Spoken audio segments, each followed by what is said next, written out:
Hello, Internet, and welcome to On the Screen, let me read here, a visual media video podcast, where we discuss any and all topics you can imagine relating to the media you view on the screen.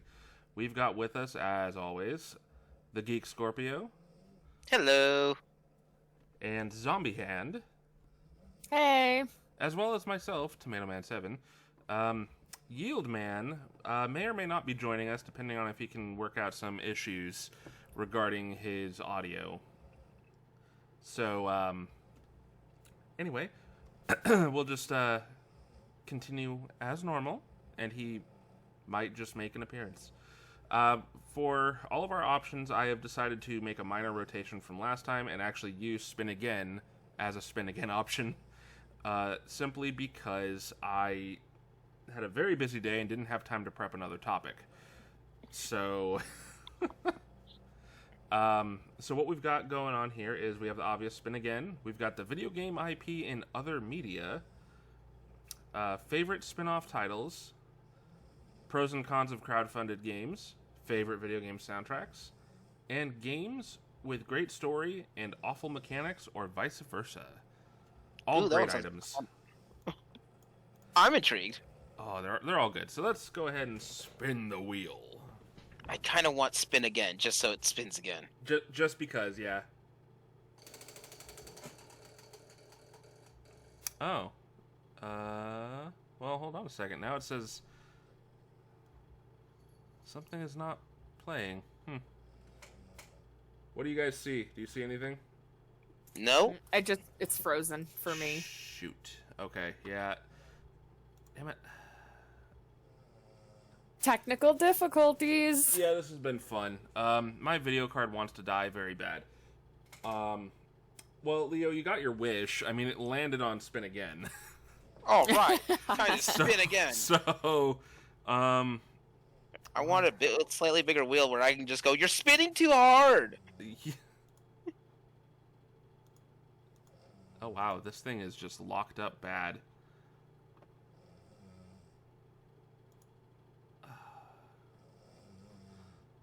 Is it gonna... I can't even turn it off, actually. Oh, yeah, I can. But when I turn it back on, it's just blank. It stays where it was. So, I'm gonna... Maybe we'll just have to take your word for it. Mm-hmm. Let's see. Does that Looks fix like anything? someone's gonna Well, Nope. It took you away. Yeah. Oops, nope, that stays there. Yeah, that didn't do jack. Okay, well... Maybe we should edit this part out. Maybe. Edit? What?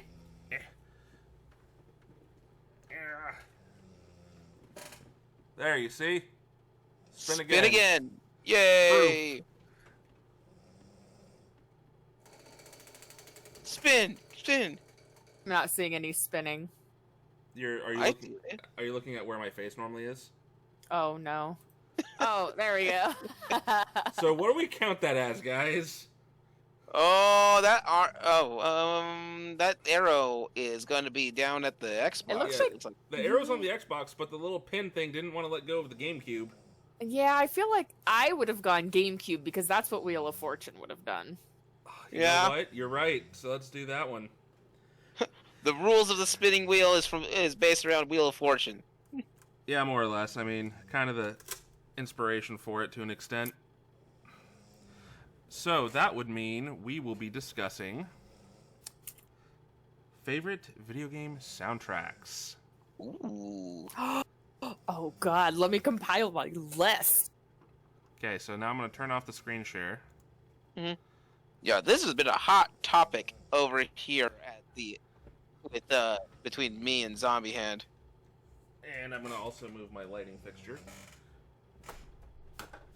Oof. Can manage to not knock shit over in the process. Oh, look at that. Oh. Oh, God, that's so bright. I've got so many of them. Dang it. And some of them are like... So, if we're talking soundtracks, are we talking about original soundtracks? Like ones that are designed for the game? Or ones that have soundtracks of like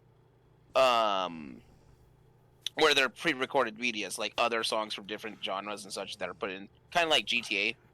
So the radio. the way I look at this is no to adding pre-existing music. So basically, this would be soundtracks from video games where the music was created specifically for the game. Okay. Now that being said, it can still be done by, modern artists. Like, for example, because Liz is gonna like this example. Alan Wake. Exactly. Poets of the Fall played the what was it? Old Gods of Asgard. That's exactly, yep. Old Gods of Asgard, and they created music specifically for the game under that bannering for the game. Except the song War was actually on one of their albums already. Yes, one of those songs was from one of their albums, and that was like a special sneak thing in there, right? Or like a special hidden thing that you can find. It plays on one of the radios. Yeah, it's a specific radio in the game. Like, you had to find that particular radio. I believe it's in a warehouse. That sounds right. Because I beat Alan Wake, so I'm semi-familiar with this. I never got through Nightmare, because I was obsessed with getting all the all of the various manuscript pages, and I never got them all on Nightmare. So because that game sucks. I love that game. It's difficult on normal mode, so I don't blame you. I've never gone through it on Nightmare. Although that means that you cannot drink them both up. Although I really do enjoy that little achievement. Yeah. You can get that achievement playing on any difficulty. Oh, I'm not talking about the achievement as an achievement. You can't use it for this topic. Oh. There it goes. They got it. So, who wants to take this one first? I feel like Liz is a good one for this because she was. You just want me to take over the whole. No, no. One. you were the proprietor of this particular topic. This was yours on the list when we were doing this. So I kind of feel like you've got a good starting base for it. And also, it's a nice change of pace. Normally, I go first because I have one ready to go. Okay, I'm not limiting myself to one, Leo. Oh, in that case, I'm not limiting myself to I don't care. I wouldn't ask you fine. to. Yeah, I wouldn't ask you to, Leo, because I'm not mean. Okay, so I have some immediate ones that jump out. And this is gonna be like, it's so hard. I keep thinking of more and more as I keep going. So some of the immediate ones are Nier Automata. That one is so good. I listened to it before I'd even played the game. My friend sent me a YouTube video to the songs, like vocal versions of the songs, and I was like, oh, I'll probably listen to a few of these songs and then go back to my normal music. And then 2.5 hours later, I was still listening to it, and I was like, oh, no, the soundtrack is incredible. Yes. Very beautiful. It's very moving. I love it so much. And then when you play the game and then you hear these songs, it's like, oh, shit. This adds a whole new level to it, because some of them, like the one that plays when you're going around the city ruins, is so nice. But then when you hear Weight of the World, you're like, it's okay. I didn't need my feelings today. Just smashed my heart on the ground. It's fine. It's fine. So now, but it isn't fine. On the same note, though, I am gonna make a caveat where we can do an honorable mention for a video game soundtrack that has music that has existed prior to the game's release in it. So basically, it's like butt rock versus non-butt rock. All right. That's the term for it, basically. So like this, like I've got an example in mind for a honorable mention for one, but I'm gonna hold it, obviously. So like, for example, you, Leo, if you wanted to, you could go with like GTA Vice City, which would be the, but that's an honorable mention. That's a mention for the butt rock category. It's a good reference point to go with, like, Yeah, because 'cause- that's how GTA, the Grand Theft Auto games were. But this is Liz's time. Yeah. So continue with this. Yes. Automata. I actually am more familiar with the original Nier than I am of Automata.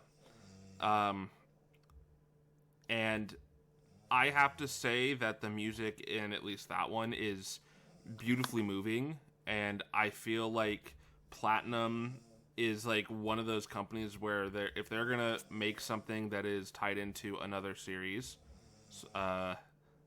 it's I have a quick question. it's- Sorry. Yeah, go ahead.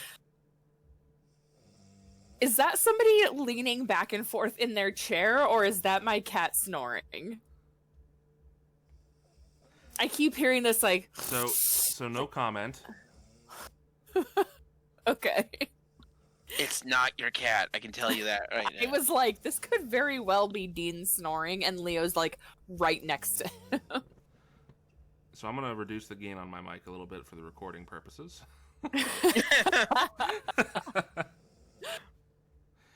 I'm not embarrassed at all. Shut up. I don't need It's this. not me, so don't worry. Mm. I am awake. Somebody else is not. But Jackie. They got okay. So she got less sleep than I did. Aww. And I'm running on 4 hours right now. She's running on 3. Okay, well. as she put it, and as I put it, we are both tired bitches. All right. Anyway, I did mean to interrupt because I just needed to know. Yeah, it was gonna break But- you. I get it. I turned down the gain on my mic, but I would probably destroy my I can mic in the still process. hear it. It's fine. I can still hear her, but it's okay. It's okay. And I just know what it is. I was like, it's cute. But unless it was somebody's like chair, then I'd be like, could you stop? Anyway, as you were saying. Yeah, so I feel like Platinum is one of those companies that if they're gonna do do anything that involves being part of another pre-existing franchise, something that's not entirely theirs, they're going to do everything they can to embody it in the best way possible, in every respect, and then take the gameplay in the direction they want to. And I feel like Nier Automata is probably a prime example, aside from what my option is going to be later for something. But yeah, I loved the original Nier's music, so I can only imagine that they worked with the original composer to try and get something far and above what the original offered. Because I know that Yoko Taro, the director, was very much so involved with this. So, Yeah, I haven't heard much of the original Nier, or Nier Replicant, or Drakengard, or those soundtracks, but Gestalt. Yeah, but I don't know. Automata is incredible and beautiful and very moving. So some of my others are, God, I don't even know how to start, because there's so many. Do you want us to come back to you on that one? No, because I have so many. So the Final Fantasy VIII soundtrack, but specifically the Final Fantasy VIII piano collections, is one of my all-time favorites. That's one I can listen to a ton. I love it so much. That one, it's so soothing and so relaxing and nice. I love that one. Silent Hill 2 is probably my favorite of the Silent Hill soundtracks, but I think that 2 has just some of the most memorable tracks. Let's be fair here. 2 has some of the most memorable everything out of that franchise. True. But also, I know that this is like a hot button topic with the Silent Hill fans. I really like Downpour, and I think Downpour also has a really good soundtrack. But they got in a different guy, and this guy did the music for Dishonored and the Dexter TV show. With the exception of the cover, the title track. Well, yeah, because like 9 Inch Nails or whoever did that one. Oh no, far worse. Korn? Yep. I knew. Oh, it's Jonathan Davis. Yeah, I. Yeah, talk about I don't listen to that one. A hot button topic there. It's like, yeah, that was a big like we hate that this is a thing, and then yeah, it didn't change jack shit.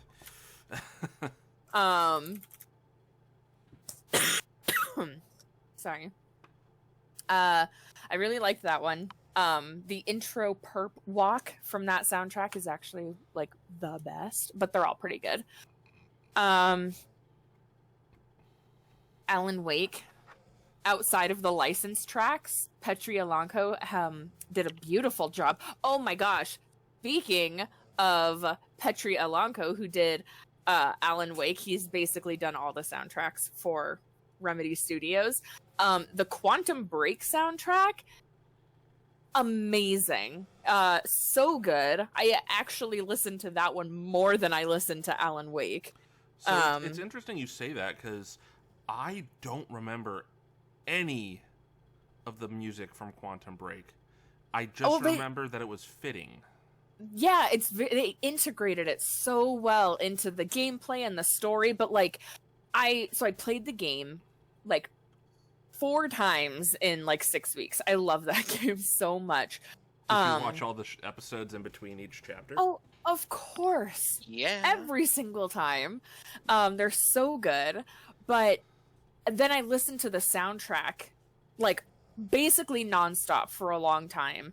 And then I went back and played the game. And then it's like, it's really neat because then you're like, oh my gosh, now I'm picking up on these songs and now I know them. And now that they have the context, like it really is just, it's so good. Like that one, I honestly, like there are some songs on the Alan Wake soundtrack that I listen to a lot, but overall I listen to the Quantum Break soundtrack more. Overall. I could probably go into a bunch of Final Fantasy soundtracks, because like 6, 7, 8. I listened to some of the tracks from 9. It's really good, but 9. 9. Just throw up Control there. Yeah, the one thing that she hasn't spoken about from Remedy yet. Oh, Control soundtrack is fine. Like, but it is a lot more like ambiance. Like, oh, okay. not as I went not the as much, wrong like, image on that one. it's like a lot of the Silent Hill music. It's a lot more ambient, like rather than there being like melodies or tunes or something that keeps you like engaged in the music. Control is a little bit more like, I listen to the Control soundtrack a lot also, but like I do it a lot when I'm like writing or working. So like when I'm not gonna lie, you're gonna like this. I plan to now play Control relatively soon, and it's specifically because I bought the PS5 version. Because I wouldn't shut up about it. No, I actually. So here's the thing: I had it on Xbox One, but as I started to play it, I then got a PS5 and moved the Xbox One into the bedroom and used that for our streaming box, basically. And I do virtually nothing in the bedroom except sleep. So, that reminds me of a line in Ghostbusters, but that's hilarious. Yeah, well, anyway, aside from the ghost job joke, Control is really good. Yeah, personally, I recommend adjusting the difficulty a little bit, because it's one of the games after the first Last of Us game that I have actually like almost rage quit at, because it is so difficult. Like, I did almost none of the optional bosses. I hated the ending. Like, not the story, like the final level. The story's fantastic, but they did just release an option to adjust the difficulty, and like you can adjust it like how much damage you do per bullet or what have you. That's a bizarrely specific Yeah, it's weird because they let you adjust like how much damage you do and versus how much damage they take. So you can say like I do a ton of damage and they take a ton of damage, or you could say I do a ton of damage but they take normal damage. But you can also enable God mode and one-hit kills. So, like how's that going to affect trophies? it doesn't. I mean, some of them it does because it's like, I mean, One shot all bosses. Haha. No, they don't do that. But there are some that are like, you know, kill an enemy or like incapacitate an enemy with this and then kill them with this. But if you're on one-hit kills, you're killing them all in one hit anyway. Right. Yeah, I'll be honest. I put control there by accident. I was thinking of. All right, what's that soundtrack from that? It's a Remedy game that Liz won't stop telling me about. It's oh, that's gotta be this one. Nope, it was Quantum Break. I got the wrong one. Good job. Hashtag nailed it, Leo. Nailed it. Anyway, I really like the Final Fantasy IX soundtrack, but it isn't one that's like one of my favorites. So I think 6, 7, 8, and 10 are probably like my favorite Final Fantasy soundtracks. And yeah, Alan Wake, Quantum Break, Nier Automata. I'm looking around to see if I can think of frantically searches. uh, You know what? I'm gonna throw one out there for you that you'll probably agree with. Oh, let me go back into our chat. Hang on. You left our chat. Just for a second. How dare. Leo putting Final Fantasy X-2 in here. It's close. It's like 10, but you get 2 of it, right? No, it's That's how 10. math works. No, that's a minus, so it's 10 minus 2, which makes it 8. Oh, see? That's still good. Anyway, put one in there. So I'm still surprised you haven't said it. There, I fixed it. Good. There you go. Ooh, I'm intrigued. Wait, don't tell me yet. I'm intrigued. Ooh, I wonder which one you're gonna put in here. I've gone... Okay, you know what? Go for it. I mean, come on, Ace Attorney. Okay, that's true. I just don't listen to them as, like, independently of the games very much. They're really fun. And in fact, there is particular tracks in Ace Attorney that are incredibly, like, they amplify the high you get out of being correct in your objections, like with the whole cornered tracks and stuff like that, you know? Yeah. And I feel like if the track is memorable on its own, but also can amplify the experience beyond, you know, the feeling you already get just from playing it, then there's something very unique about that track that can do that. Because, like, you think about that, and it's like, that's a very, like, I got you, like, kind of thing. That track just kind of feels like that when you listen to it. So when you pair it with that kind of a moment in a gameplay experience, it feels that much more exciting and gets you that little bit of an adrenaline rush while you're playing. Yeah. There is an OC remix of one of the Ace Attorney songs that I really love. I listen to a lot. I think I have that one actually downloaded on one of my CDs from when we went to the Retro Fair. It's called like A Good Feeling or something like that. I can't remember exactly. So yeah, I was just surprised you didn't bring that one up. But at the same time, I mean, these ones you speak of are also incredibly memorable. I mean... Yeah, well, when you said favorite soundtracks, I figured it was favorite soundtracks that I listened to independently of playing the game. It can be either how one. I took it. Can be either one. Now remember, it's a soundtrack, not individual songs, because that's a different story altogether. Very no, I true. know. Very true. But there's also a song from the Apollo Justice game, and I don't remember... God, I cannot remember what's the name of Trucy's real dad? The troop. Oh crap. It's like Grimoire or something like that. Troop Grimoire? Grimoire? Grimoire? Doon doon doon doon doon doon doon doon doon doon doon doon doon doon.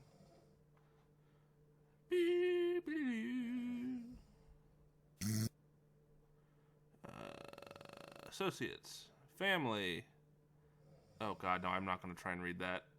Is it Grimoire? Yes, Zach Grimoire. Okay. the Grimmari troop theme. My god, one of the best. How the hell is... Oh, half-brother. Gotcha. Yeah, that's why. I was like, how the hell can someone's last name be Justice when their father's name is Grimmarier? Oh, fuck. I forgot about that! Oh god, I need to replay that game. Also, I need to play back through a bunch of them, yeah. Quick side note before I relinquish my turn. The other day I was in the Nintendo eShop and I was just looking at different sales and stuff, and I saw one and I was like, oh my god, it's Apollo Justice. And because I was looking, I was on my phone, but because I was looking for my Switch, my brain immediately was like, oh my god, that's Apollo Justice for the Switch. Holy shit.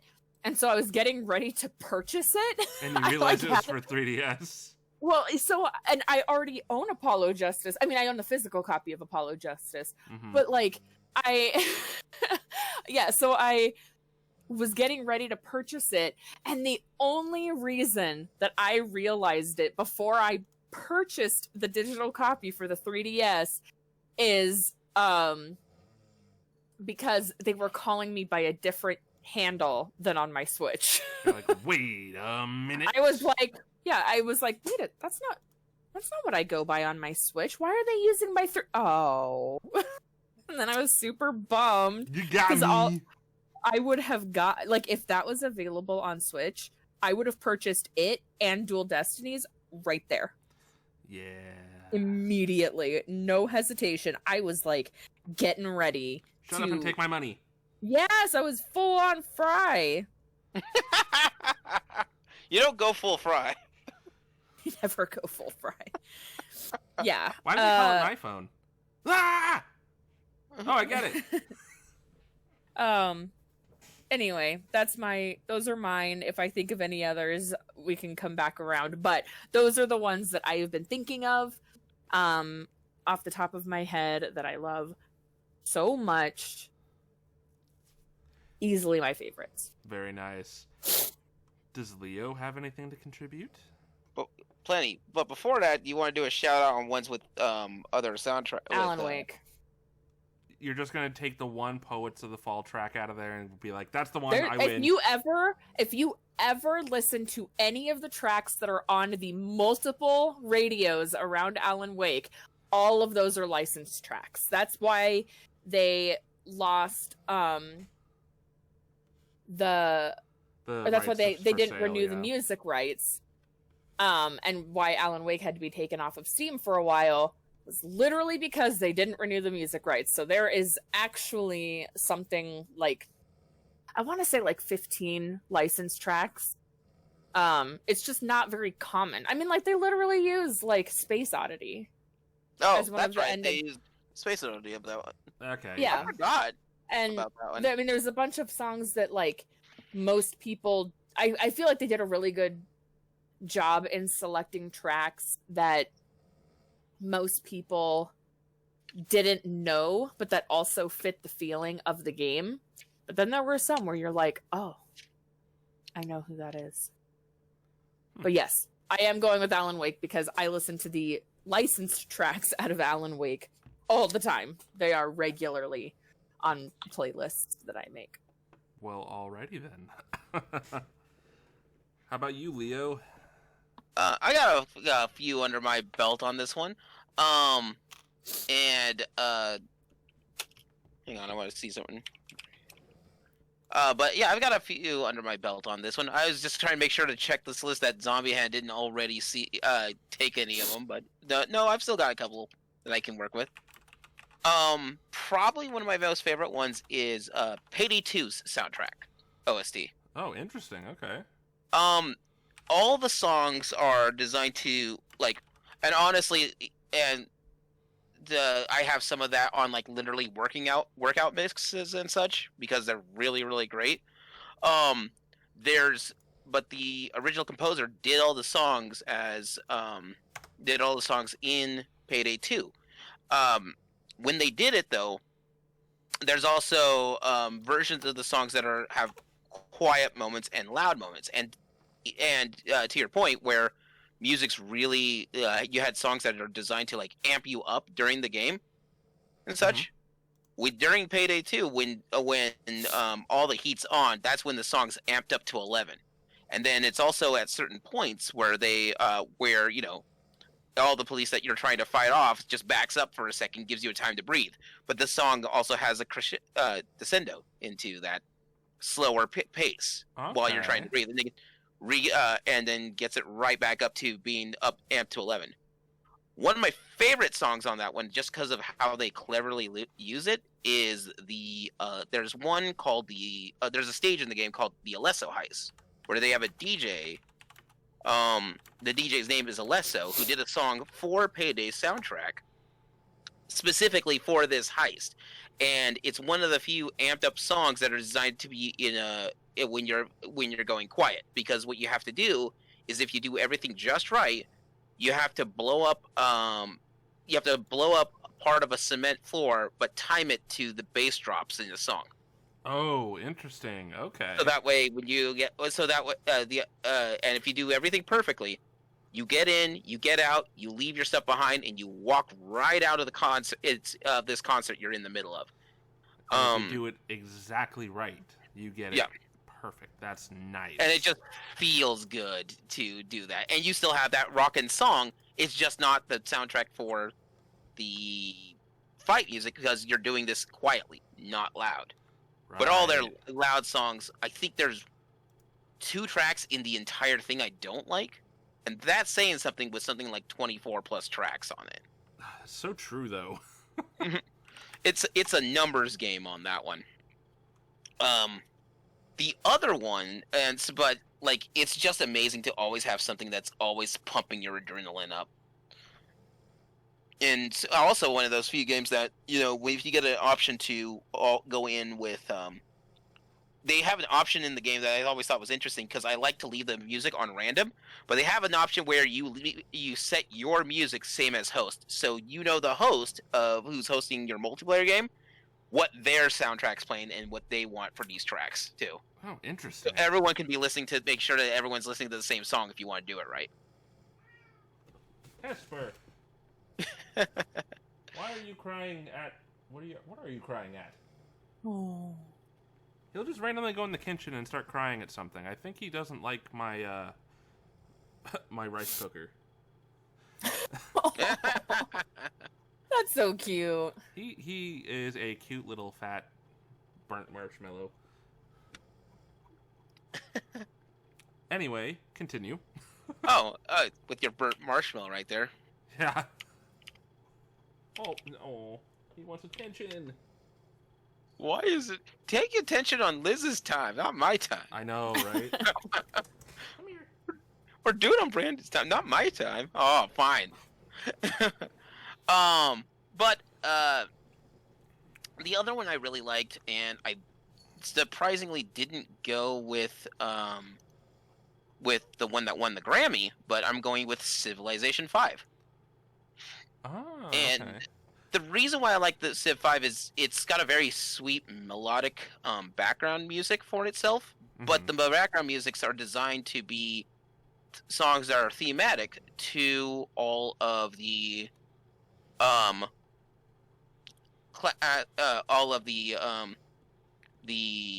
civilizations that you can choose through the game. And they put a lot of extra thought into their theme music. So, like, for example, they're usually what's the word I'm looking for?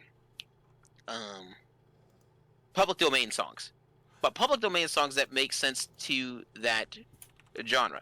So, for Civilization 5, they have like if you're playing as Alexander the Great, which is the Greek civilization, you get Sikilios' Epitaph, which is their song that's played in it.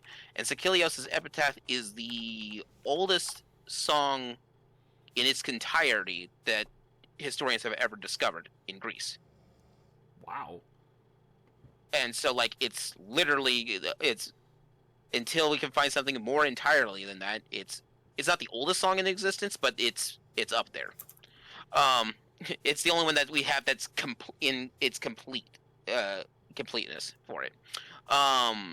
For the Japanese, they have an old song called Sakura, which is I think which is I don't know what the meaning is. I just know it's a really old Japanese song. Sakura is just like a blossom. Yeah, right. It's generally just a referred flower. to as a cherry blossom, basically. But they have different ones for each of their stuff, which I thought that's super cool. I wanted to go with Civ 5 because that one I listened to the soundtrack generally has a soundtrack more often, even though Civilization 4 is the one that won a Grammy. It's the first video game to ever win a Grammy. That's 4. pretty impressive. Oh, IDB. Title soundtrack. Those are the two big ones that I have that I just think is really cool. If you count it, I also want to do a shout out for Bastion. Okay. Now, Transistor Transistor's the better soundtrack, but I like the way Bastion runs with it, because Bastion makes a soundtrack which, to those who haven't played Bastion, there's a narrator that's talking at all times throughout the game. And the narrator just narrates what you're doing in a weird, almost a, what's the word I'm looking for? Like, in a weird pop noir sort of setting. But the thing is, the music's designed to blend with it. So even though he goes into a speech about something, you don't really, it doesn't separate away from the music. Dean, you can't have curly fries. Yeah, I just picked up my fat cat because he wouldn't leave me alone. Oh, Esper. Say hi, Esper. Oh, okay, Dean. Go on. Well, you guys can't see it right now, but I've got a chonky kitty. Oh, another one I really like is Risk of Rain 2 soundtrack. Ooh, yeah. But really it sounds way different when you're not playing Risk of Rain 2. I got to tell Leo all about this. I backed the Risk of Rain 2 soundtrack on Bandcamp. Ah, yes. When it was still in alpha.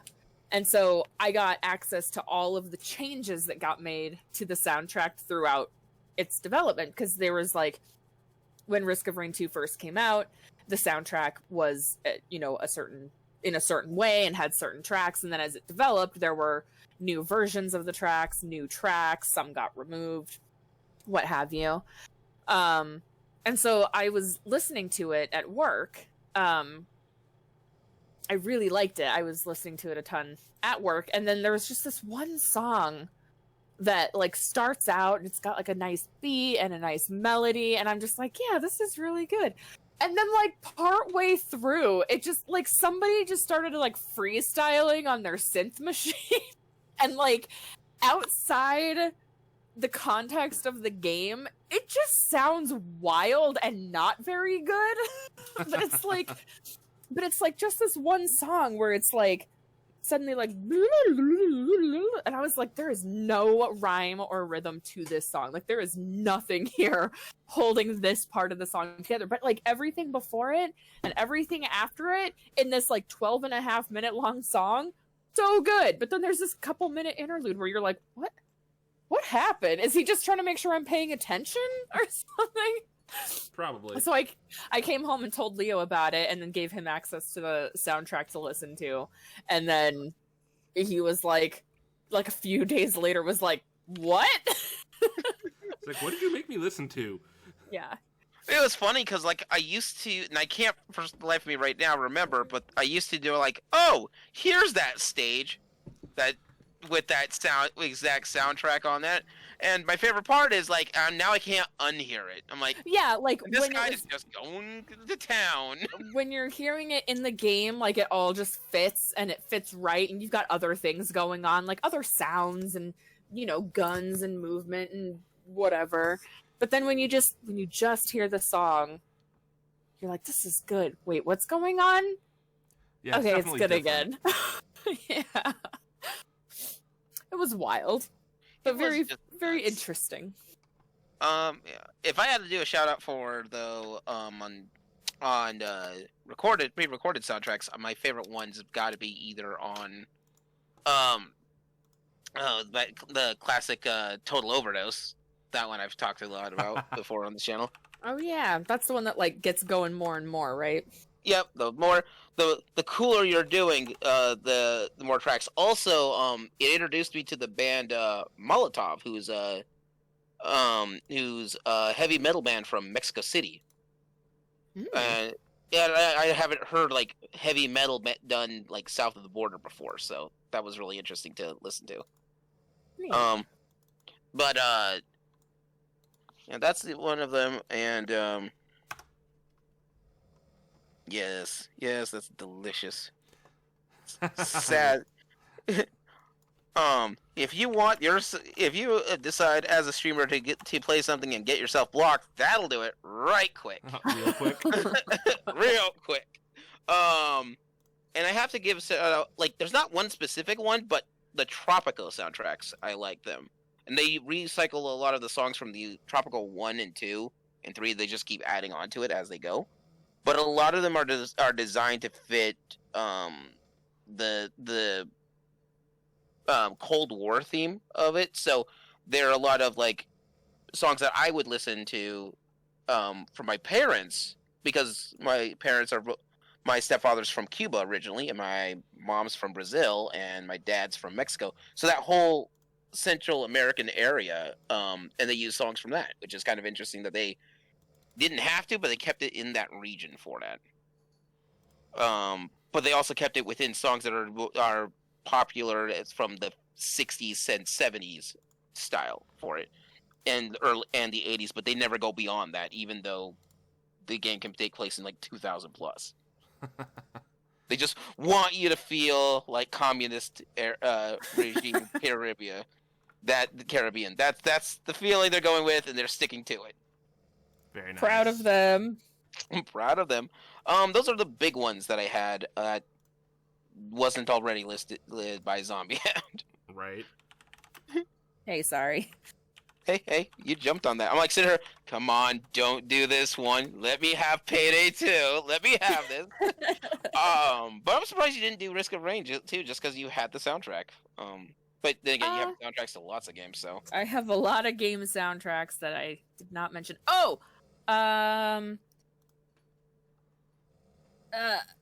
So this isn't like a soundtrack in particular. Mhm. But you were talking about music fitting the time era, and let me just mention briefly.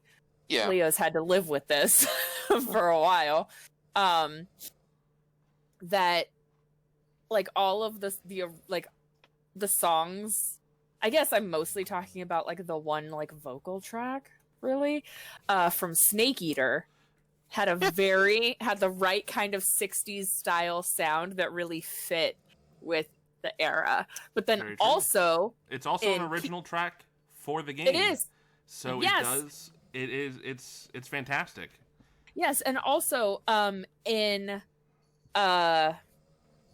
Peace Walker, they use a song that was a 60s. It was a song from the 60s about Nicola Bart, who was like an immigrant. There's a story behind the song, but they actually used that song to like have meaning and impact on the story. Right. And then now going through Phantom Pain, it's like all the 80s songs, and I'm just like, this is it. Although I was really bummed out because Kids in America was playing and then it stopped playing. I was like, no, turn Kids in America back on.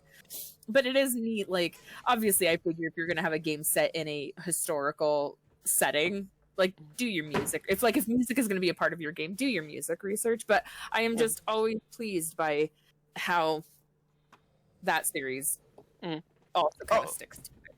Yeah, like, and the Fallout series does that really well, too. Like, it's weird because they have original tracks, but then they have pre-recorded tracks, and I can't really tell which one's which sometimes. That's really neat too. Like Bioshock Infinite with its barbershop quartet. Oh yeah, because they're all modern arrangements of, or they're not modern, but they're retro arrangements of modern songs. Yeah, like when you hear them doing Beach Boys, but like this game takes place in like the 20s and you're like, or like 1918, and you're like, wait a second, the Beach Boys weren't around until the 60s. Oh yeah, because they What's stopped. going on here? And you find out. Anyway, that was my interruption, sorry. No, it's all good. It's all good. But yeah, those are the big ones that step out in my mind. There's probably more, but I just can't think of them off the top of my head. But those two are always at the top of my list. Oh, I don't think it's fair, but I've got to acknowledge the Rock Band series. Like, they're all pre-recorded. Hey, wait, you got a caveat. Yeah. They also have a bunch of original tracks too, but they were like weirdly like independent Yeah. artists that got to add themselves in. Which is fair. I mean, that's kind of the right market to appeal to there. Mm-hmm. But I think that's a fair one that we should shout out, like especially for like musical based games for sounds. Yeah. Go with the mother of them all. But yeah, those are my picks.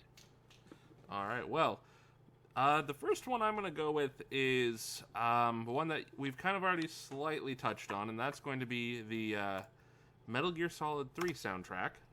Hey, Snake Eater! Exactly. And Snake Eater is a part of that reasoning, because they do even utilize the vocal track in the game! 2 different times. Once during the world's longest ladder, and and then again during the final encounter of the game, and it's done so beautifully, and they make you at the end of that track, at the end of that cutscene, at the end of that fight, they make you pull the trigger. So, I would like your opinion on something about that song. Okay. So, okay, like it's a fantastic song. That's not the opinion I'm looking for. Well, yeah, it's an in-game sort of thing. Well, that's not an opinion. That's a fact. So, anyway. Yes. So, so there is a codec call in Snake Eater where where Snake is talking to Eva, and she makes some reference to like being, I can't remember exactly how it comes about, but he says something like, or she says something like, oh, you can imagine me singing you a lullaby. And he's like, what? And she's like, or, just like any song, like a private concert in your head or in your mind or whatever. But then during that latter sequence, he like hears that song. And do you think that he's that it's a thing that's like a callback to Eva? Because I legitimately thought that she was going to be at the top of that ladder. So, or do you think he's just kind of humming a song in his head? I think that's just an Easter egg. Is all that would be. The thing is with Kojima is he's notorious for bizarre ass Easter eggs in his games. Like, all right, I hear what you're saying, but I would like to know what your opinion is in game. Oh, if that's so I would say, he is. Do you think it depends on which cutscene you got during, or which cutscene I guess you aimed to get, I should say, because I don't remember the order of all of these events because it's been so long. When it comes to the Eva and the cave scene. Oh. Are you familiar with those two? I only know of one outcome of that, and that's her trying to the wrestling match when she's ding, like, ding, ding. What? Okay, you don't know that outcome then. No, I didn't hear what you said. The sorry, I was match. talking. Okay, sorry. Yeah, the wrestling match. Ding, ding, ding. No, I didn't see that. Oh no, there's a thing where it's like she's riding him and basically breaking his back, doing wrestling moves on him, and then they start doing patty cake and like hopping around in the cave. It's so weird. So if you go with that particular scene, then yes, it's absolutely her singing because he's imagining it. Okay. If you go, I got the one where she goes like, "Let me be your eyes," and then he's like, "I don't need eyes," and she's like, "Can you just let me be romantic for 1 second, you dill hole?" Okay, so then you pulled the transceiver out of his back. Yeah, so in the Cure menu, if you pull out the little radio tracker, then you get the scene you got. If you leave the tracker in, she's literally wrestling the tracker out of your back.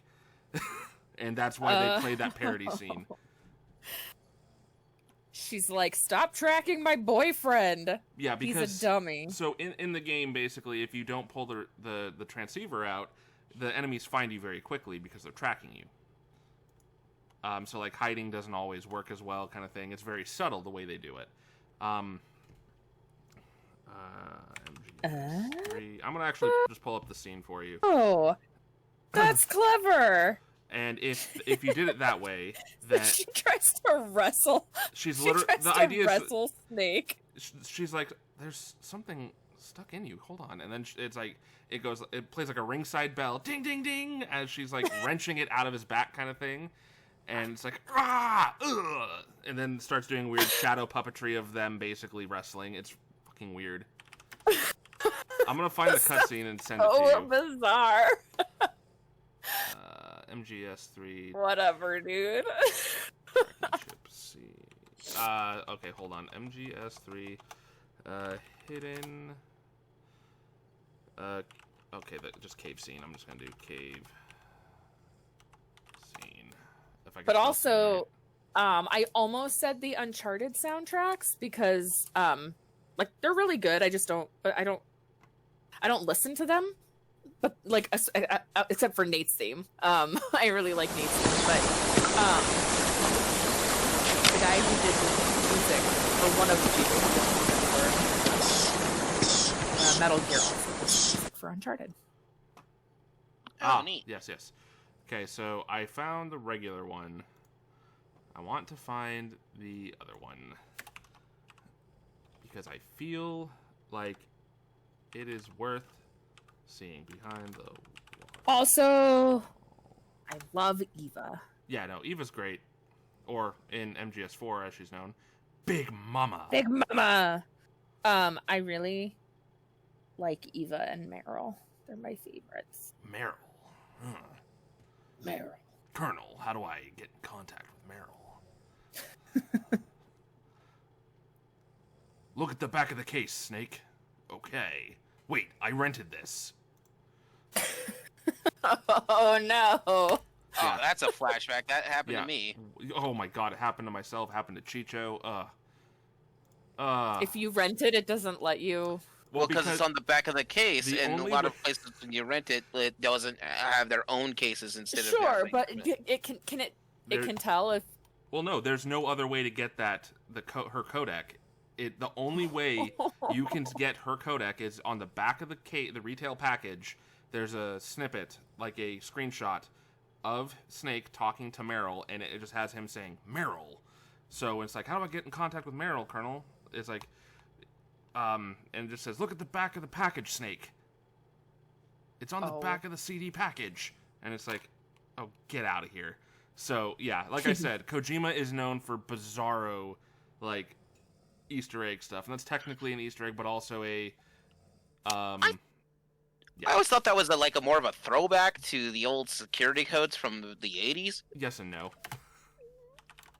That's the way I like to picture it, because it makes me think of it way more meta. He does like his meta. Well, and then like changing the moving your controller. The controller ports bullshit, yeah. Why? I started typing in Snake, and the first thing that came up is Snake out of Compton trailer. America doesn't have any use for it, does it? He is straight out. But that's like, But I haven't forgotten like my other mission. Snake out of Compton is like what I looked up. Okay, I'm starting to get mad that I can't find this because I know it's real. Because I got this on the PS2 because I couldn't understand like why I kept getting spotted, even though I was hiding. And wait, I think I might have found it. And then this says number 2. Maybe this is it. Hang on, I think I might have found it. 3, a highly potent. Familiar to me. He's eating a snake because he's. Can I eat it? This is great. Oh no, this is not it. God damn it! I guess it's not great. She's like trying to make out with him, and he's like, "I'm too dumb for this." Anyway, back to the soundtracks. God dang it, it's gonna piss me off. Well, I guess not. No, this has to happen. Behind the waterfall. On videos. How is this not a thing? Eva finds a transmitter. Only Verizon gives you more of the best. Found it. 5G from America's Is it called most reliable Eva Finds a network. Transmitter? More plans No, you can it's mix called, and match and save. Transmitter More of the entertainment you love. And the phone you want on us. All starting at just $35. Only from Verizon. All right. All she wants is to make out with him, and he's... Oh, no, wait, I found it! Okay, good.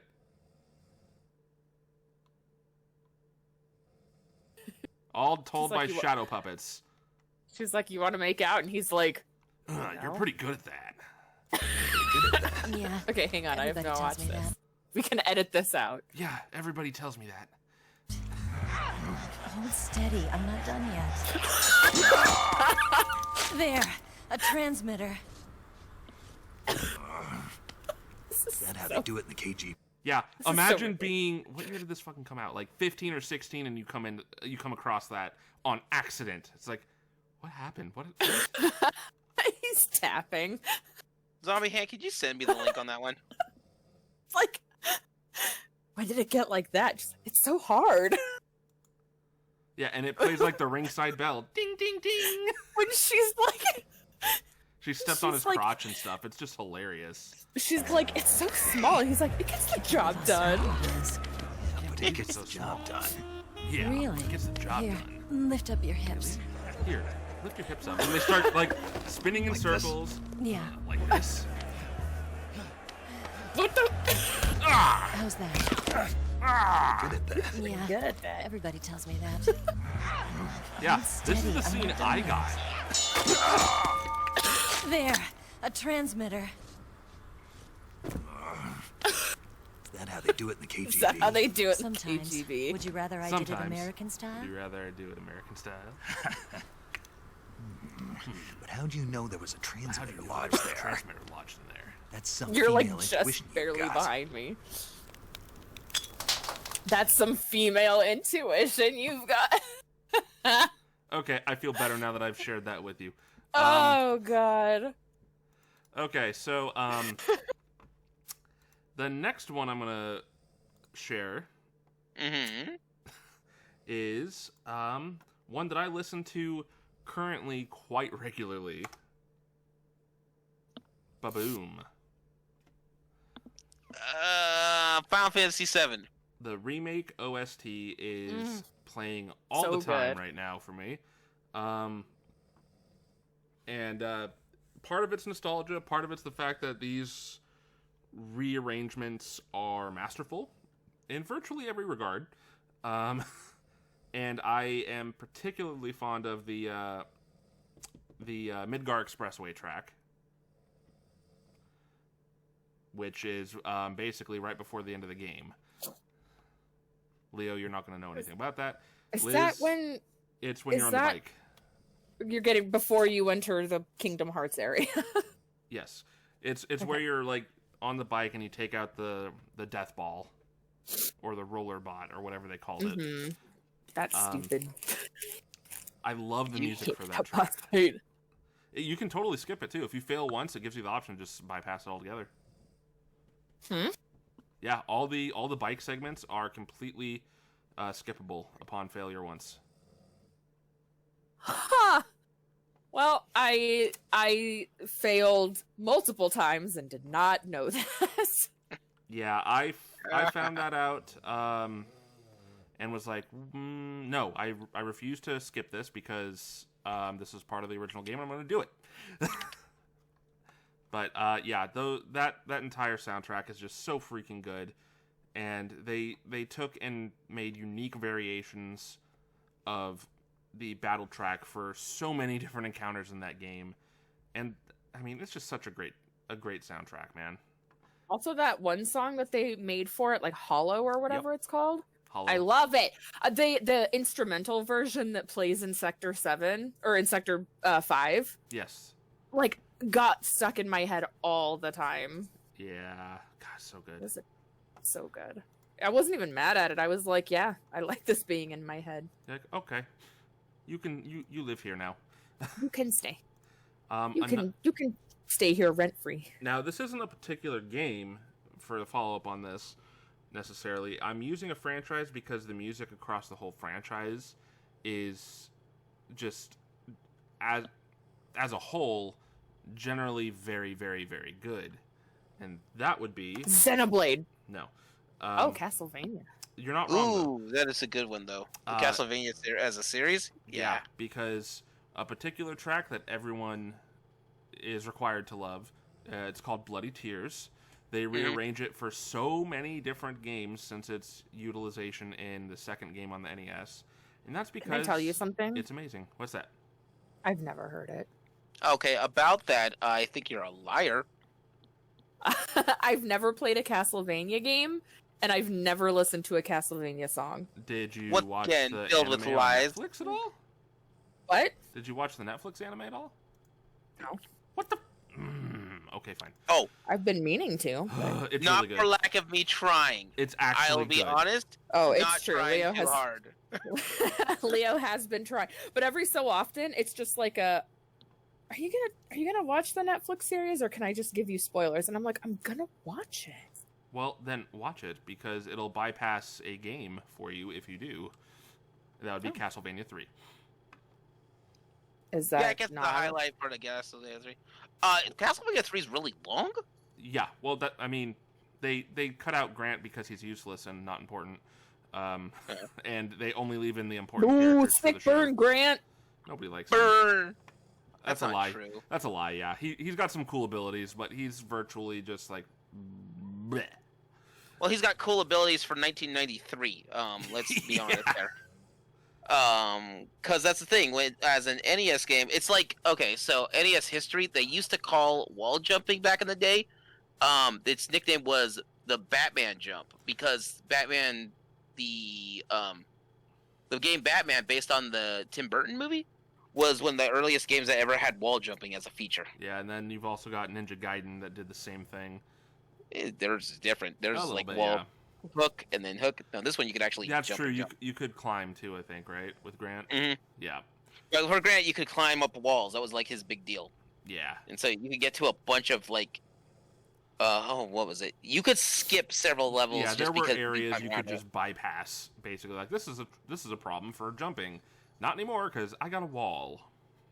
That's why a lot of people went to Alucard, because Alucard could just turn into a bat, fly away from the problems. Oh my god, right? Yeah, super true. Next up here, I'm gonna... So at this point, I'm moving on to my my butt rock honorable mentions. Butt rock, let's check this out. But Yeah. So, Butt. I mean, there's somewhat... There's original tracks in these, of course, but particularly the butt rock. Are you gonna cooperate? There you go. me? Boom. No, Sonic the Adventure 2. Hey, I mean, come on. City Escape. Knuckles. City Escape is super iconic for a butt rock track. Was that not an original track? I thought it was. So, yes and no, because there's a lot of music in here that most people only heard through here, but was just music by Crush 40, and I think it's the lead guitarist was in charge of the music for this game.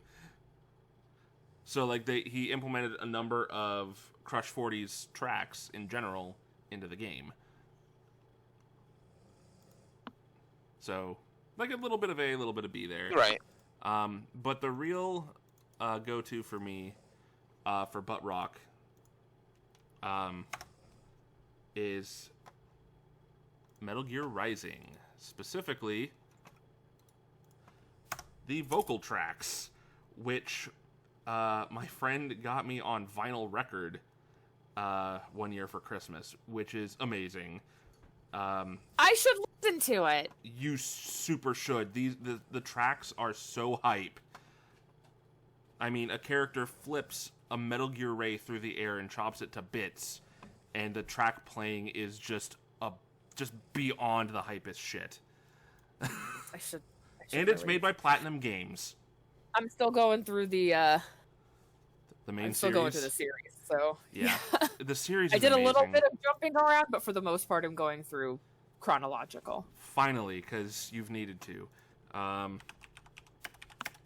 So I remember walking into Zombie Ants Reboot. Hey, what you doing? I'm gonna be playing these Metal Gear games. Oh, I'm gonna do it chronologically. Well, you're on your own. I'm out of here. I don't. yeah, good luck with that. So Good luck here- to friend try to gave me the- understand that.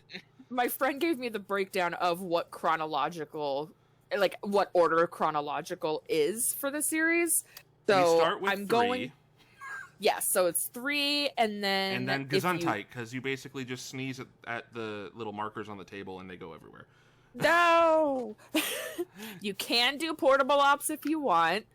I did part of it and then was like, I'm bored. Yeah, Peace Walker is a and- must. Peace Walker, Ground Zeroes, Phantom Pain, and then it's Metal Gear 1, 2, Metal Gear Solid 1, 2, 4. Correct. I don't know where Rising fits in there yet. It goes after 4. Oh, and then Rising Revengeance is probably after Rising, but no one gives a shit about Revengeance. No, Revengeance, Metal Gear Rising Revengeance is the game. Oh, I thought Metal Gear Rising and then Rising Revengeance were 2 different games. I'm still new. Yeah, it's okay. I'm So, still new. rules of nature. But now you know, I accept Metal Gear gift. It's amazing.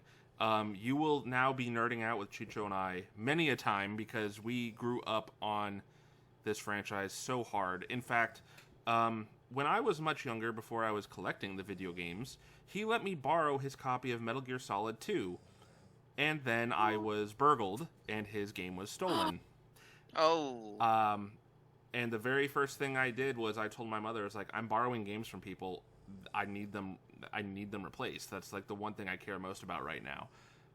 So my video game collection started with a copy of Metal Gear Solid 1 on the PS1 and a Nintendo GameCube. Because they took my GameCube and PS2 games and took my PS2, left me with one PS1 game and my GameCube. That's some bullshit. That is where my collection started. That was when I was 15. I wonder when my personal collection started. It had to be after my siblings moved out because my brother took all the gaming stuff with him. So mine would have been, I think I was also 15 with the PS2 and Final Fantasy X. There you go. So yeah, I started with a mismatch though. I couldn't even play the one game I had for the one console I had. Oh. And the worst part was I had Metal Gear Solid, the Twin Snakes on GameCube, but that was taken. So I had the PS1 version. Knew what they were doing. Yeah. They knew. They were like, let's leave this kid with a game and a console, but not even ones that go together. Yep. So I put in here a 52-second clip of some of said butt rock with a segment. This is like the tutorial area. So this is zero spoilers for this segment. Now, Raiden, bring it down! I did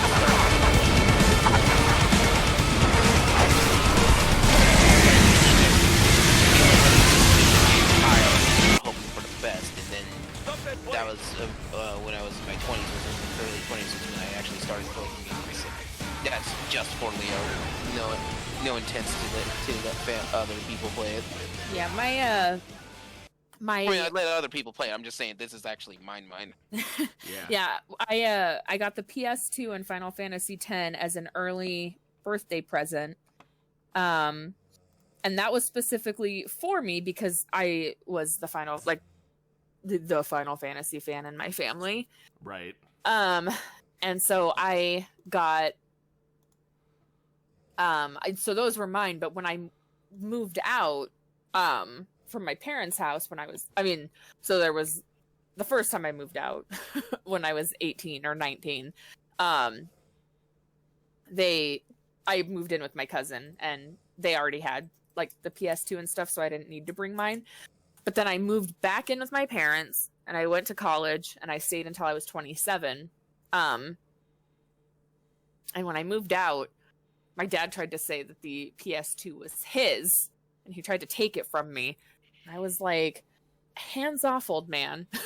This is my present. This was my present. This is not yours. Yeah, so I did not let him take it from me. And now I still have it. It has in 2006 when Star Wars Battlefront 2 was coming out. Oh, that's a good one too.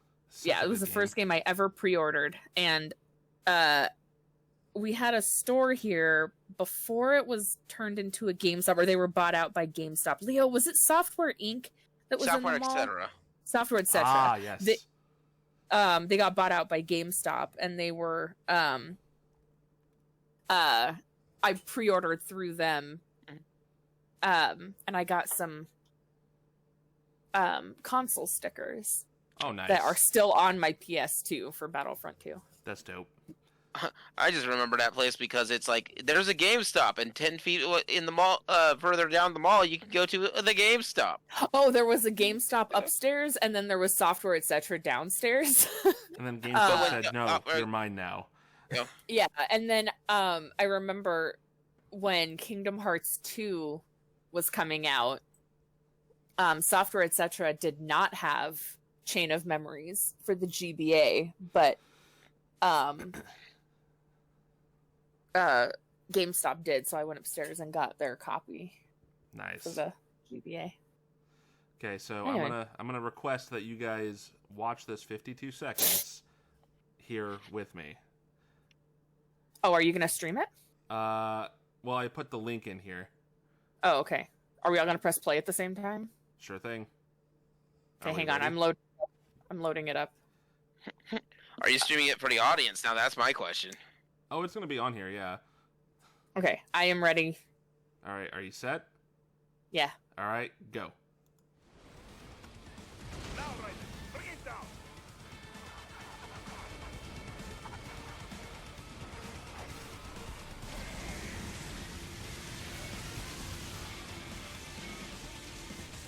Stop that blade.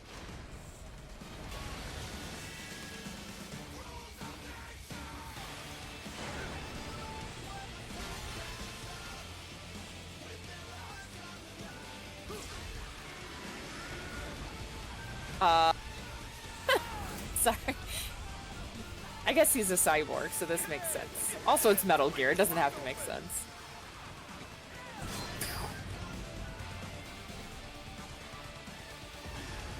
Wait, this was Metal Gear? This is Metal Gear Rising Revengeance post MGS4.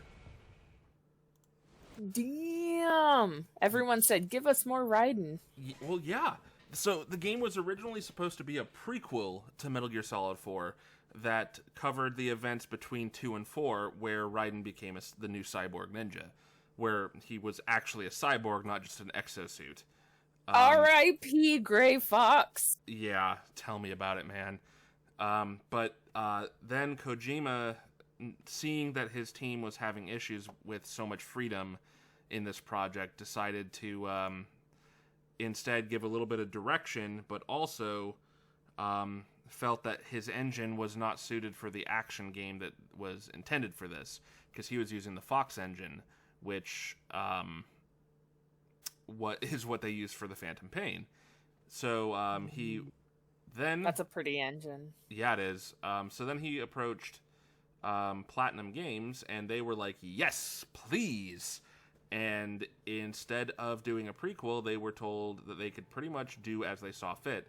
So they instead went with a sequel explaining the continued expanse of technology without the same kind of restriction that is in MGS4, which you'll come to understand in that.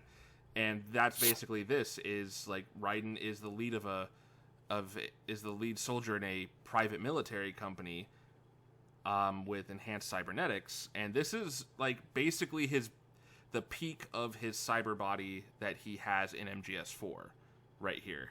He gets an upgraded model after this tutorial segment. So, and he oh man, the game is incredibly fun to play because there's no blocking in the game. There's parry. So you don't block attacks. You have to time your parry move to counter strikes. And I don't do that. So believe me, I thought the same thing, but the way they do it, it's tied to your standard attack button in a very clever way, and it works very nicely. It takes a little bit at first because like I had to wrap my head around it. Like you remember Woody from the escape room. He actually helped me with that. He's like, the getting around this whole the attack button is also your parry button thing is like this. And after a little bit of a breakdown, a little bit of practice, suddenly I was like flying through the game and having one hell of a blast. But there's tracks and segments like that throughout the game, and it's beyond satisfying. That music is so hype for action segments, and they totally took it over the top in the best way. And the final boss is absurd in that game. It's so good. If they re-release this on like PS5, I would play it again in a heartbeat. The game is just so much fun. And stupid. It's blatantly stupid. He wears a freaking poncho and a sombrero in a segment and says some weird shenanigans and then jumps in a sewer. It's so dumb, but it's so good.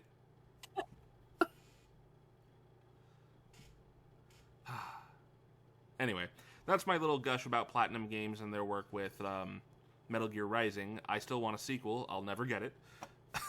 Of course not, because the only thing we would get is a pachinko machine. Oh, God. Shush. Shush you and your facts.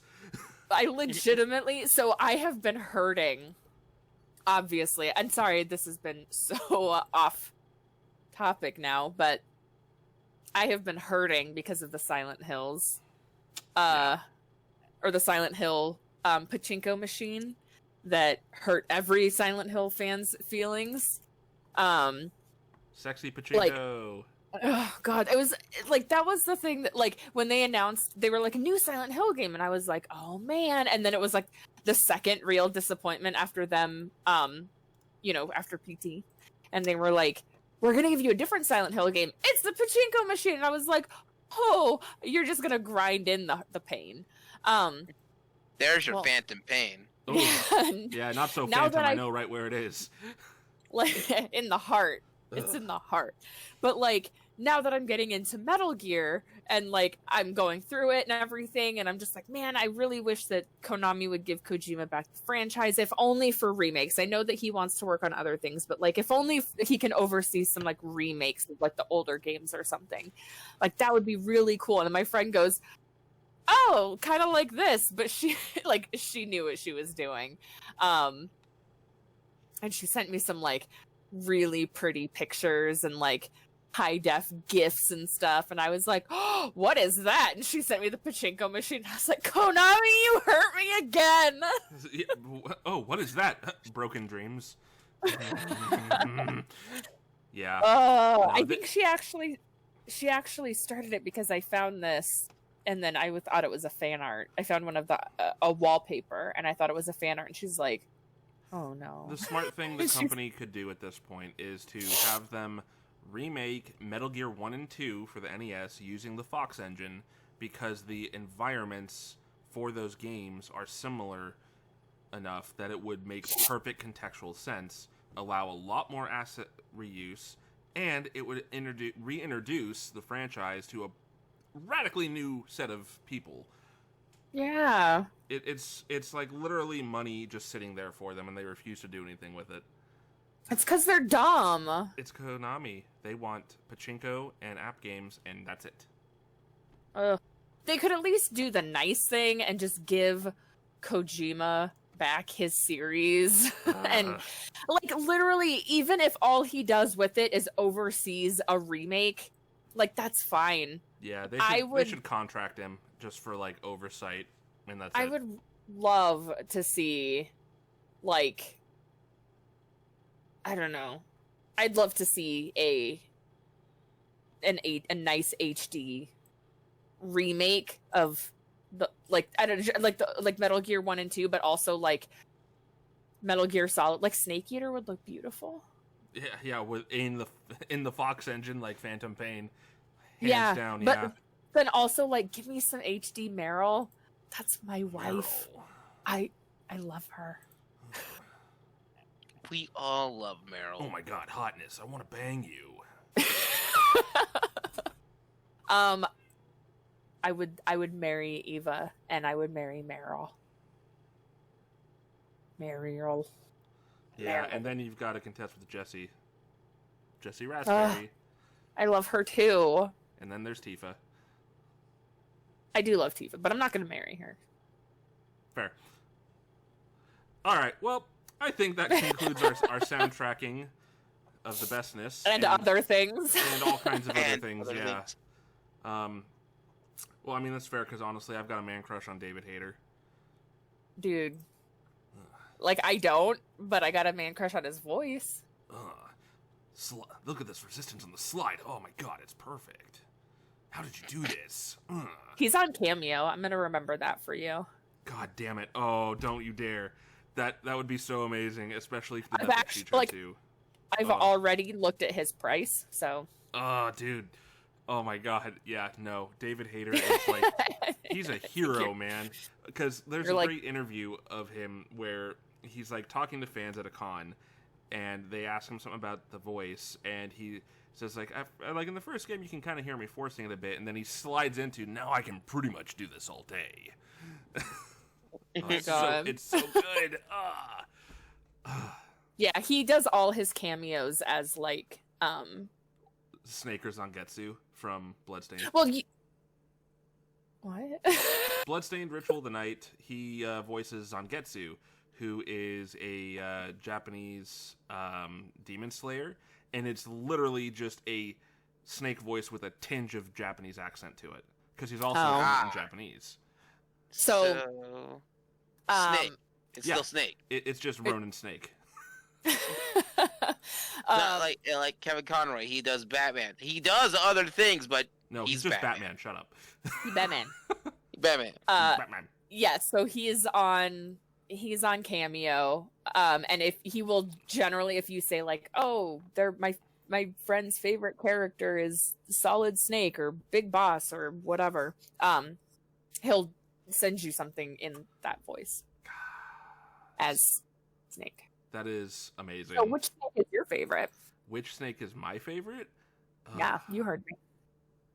I mean, Is it Big Boss? Is it So- Solid? Is it Old dep- Snake? so it's definitely not Old Snake. If Oh. I had to, I know, right? Because he actually sounds like he's been smoking a pack a week. Or He pardon me, a pack really a day in that does. one. So it's really And he rough on sounds him. like he's old. Yeah, I mean, he did amazing in that. Don't get me wrong, Mhm. but I think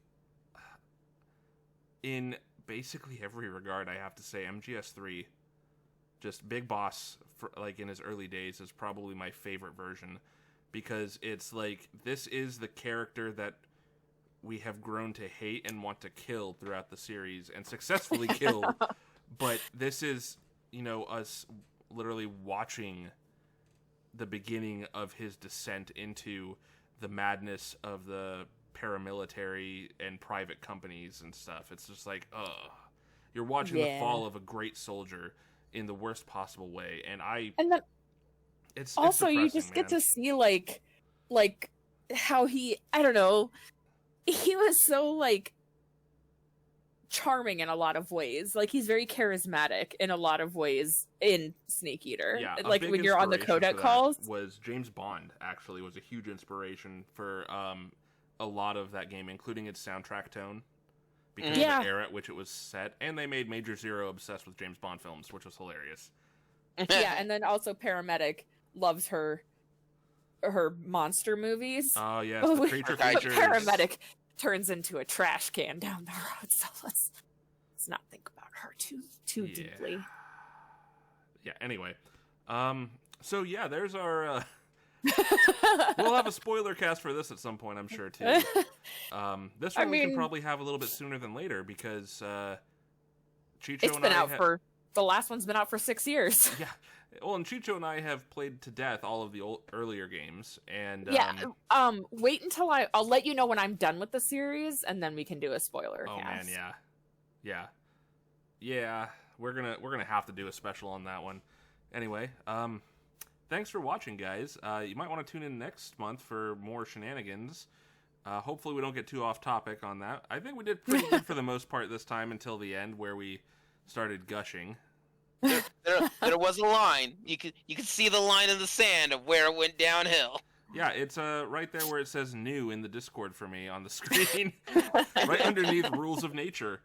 So on that note, guys, again, thanks for watching. Come back next month for more of the hilarious on-the-screen content. This? Yeah, of whatever this is. Hopefully it's enjoyable. So this is... Jeez. That was And with pretty that, good, actually. I'm not going to argue. Bye. Peace out. Bye.